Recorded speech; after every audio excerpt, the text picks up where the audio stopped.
King y Sal, porque llegó Mr. Paco con Guardián. Y ahora cantándole a todas las mujeres que da macho, para que se ajuicien. Qué tremenda mujer es machito, estuvo con varios hombres, no supo duranteno. Qué tremenda mujer es machito, estuvo con varios hombres, no supo duranteno.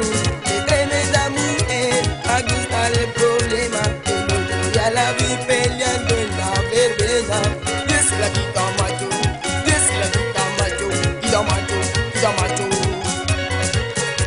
Qué tremenda mujer, le gusta el marido ajeno, le gustan los solteros, le gustan los casados, le gustan los solteros, le gustan los casados. Se la quita la que sea, no tiene que ver con nada.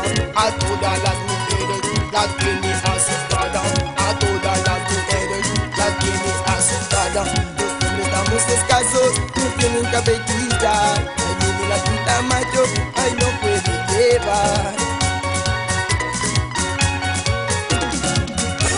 Hablar con la boca lo que provocan, y otra cosa es decir la verdad, solamente la verdad, se lo dice Mr. Bugal, Man Black. Qué tremenda mujer es Maquito, estuvo con varios hombres, no supo pilanteño.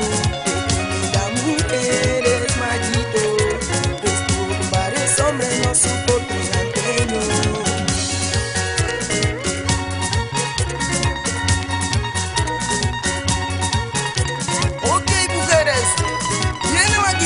Macho, arrastrando y llevándose a todos los machos por el cuello.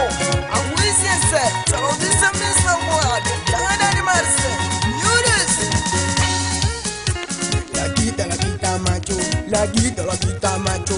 Arrebatadora de hogar, no tiene que ver con nada, no tiene que ver con nada. A todas las mujeres la tiene asustada. Se lo llevan. Le dicen la grúa a la vida macho.